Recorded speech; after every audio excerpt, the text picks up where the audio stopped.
9 elemen perlengkapan dasar untuk pembuatan aquascape. Perlengkapan dasar aquascape terdiri dari 9 elemen yang harus ada di dalam sebuah aquascape. Nah, kali ini aku bakalan membahas 9 elemen perlengkapan dasar untuk pembuatan aquascape. Nomor 1, tank atau wadah. Tank ini adalah peralatan wajib perlengkapan dasar dari aquascape. Tidak mungkin kita membuat aquascape tanpa tank atau akuarium. Tank ini bisa membuat dari kaca atau akrilik. Untuk ukuran sebaiknya kita memulai dengan ukuran tank minimal 60 cm. Kebanyakan skipper pemula mencari tank kecil terlebih dahulu. Alasannya untuk mencoba-coba atau untuk meminimalisir budget. Namun paradigma itu salah.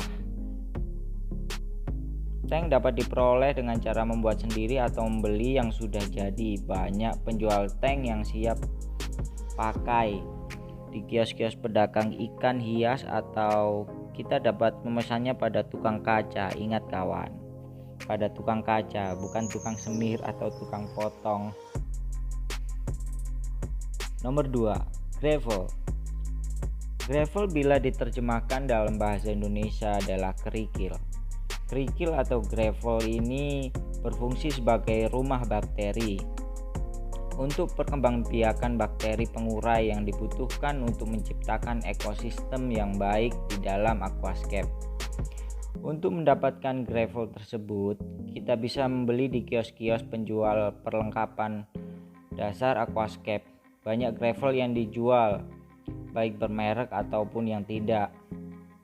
Nomor 3, soil sebagai substrat. Soil bila diterjemahkan dalam bahasa Indonesia adalah tanah. Substrat pada aquascape berfungsi untuk media tanam, tempat menanam menancapkan akarnya. Substrat berguna untuk mengambil nutrisi yang tersedia di dalam kandungan soil. Soil yang bisa digunakan untuk substrat aquascape adalah tanah pasir yang butirannya sekitar 1-3 mm, seperti pasir malang dan pasir silika. Pasir-pasir tersebut sering digunakan untuk menjadi substrat aquascape. Pasir malang dan silika harganya sangat murah dan mudah dicari. Namun bagi yang dengan mempunyai budget lebih, banyak sekali soil yang sudah jadi, soil yang sudah diberi tambahan nutrisi dan dikemas dalam beberapa merek ternama. Misalnya ada soil Anke, JBL Soil, Amazonia Soil, dan lain-lain. Nomor 4, pupuk nutrisi. Pupuk adalah salah satu komponen perlengkapan dasar aquascape yang sangat dibutuhkan bagi pertumbuhan tanaman air di aquascape kita. Kekurangan nutrisi akan membuat tanaman aquascape kita menjadi tidak sehat, bahkan berujung dengan kematian. Pupuk dalam aquascape terbagi menjadi 3, yaitu pupuk dasar, pupuk tancap, dan pupuk biasa. Pupuk-pupuk tersebut harus mengandung zat nutrisi yang bermanfaat bagi tumbuhan air. Zat itu seperti adanya kandungan NPK, Fe, dan lain sebagainya. Contoh pupuk cair yang kandungan nutrisinya lengkap adalah Blackfeed Liquid Fertilizer. Anda dapat memperolehnya di toko-toko aquascape terdekat. Nomor 5 adalah bakteri starter. Bakteri starter adalah cikal bakal bakteri pengurai yang nantinya diharapkan tumbuh berkembang biak di dalam aquascape kita. Bakteri itu akan mengubah amonia menjadi nitrit dan diubah lagi menjadi nitrat yang dibutuhkan oleh tanaman aquascape. Bakteri ini sebenarnya bisa tumbuh dengan sendirinya bila kita menyediakan media tumbuhnya. Namun pertumbuhannya sangat lambat sehingga harus kita bantu dengan menggunakan bakteri starter. Banyak produk-produk bakteri starter yang beredar di pasaran dalam bentuk cair ataupun dalam bentuk bubuk dengan beragam merek. Nomor 6, handscape. Handscape adalah bagian terpenting dari tampilan aquascape kita, jantung bagi desain tata letak sebuah aquascape. Aquascape tanpa handscape bagaikan gunung tanpa puncak, bagaikan lembah tanpa cekungan, dan bagaikan wanita cantik tanpa sudahlah. Landscape pada aquascape dapat memberikan kesan alami seperti ekosistem pada habitat aslinya dan memberikan detail tampilan agar aquascape kita indah dipandang.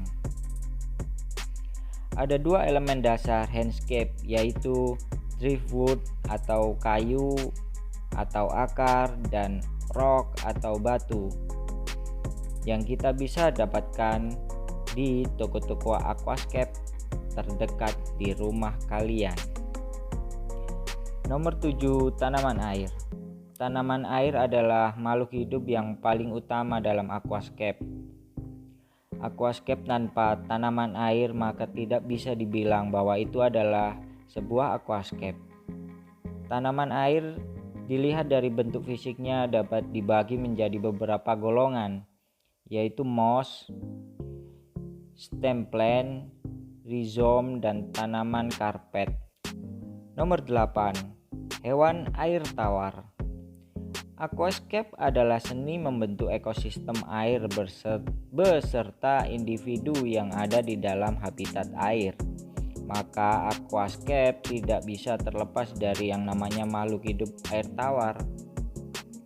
Selain untuk memperindah aquascape, hewan air tawar itu juga berfungsi untuk membantu membentuk ekosistem di dalam aquascape itu tersendiri.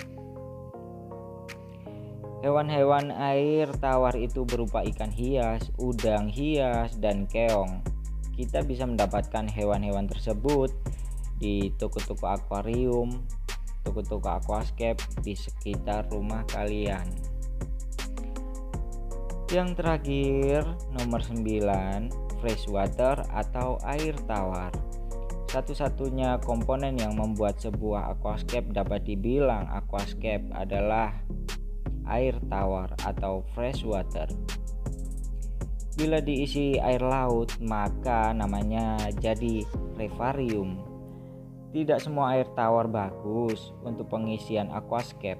Banyak faktor yang mempengaruhi baik tidaknya air tersebut dapat digunakan. Tidak semua air yang terlihat jernih bisa dipakai, contohnya air RO yang terkenal paling jernih, namun karena air RO sudah mengalami UV-nisasi maka tidak bagus untuk air aquascape, karena air RO sudah banyak unsur kandungan mineralnya yang hilang. Air PDAM yang sudah dicampur oleh kaporit atau klorin, air soda yang kandungan karbohidratnya tinggi sekali, orang saja bisa dahak apalagi ikan. Yaitulah guys 9 elemen yang harus ada di dalam komponen aquascape kita.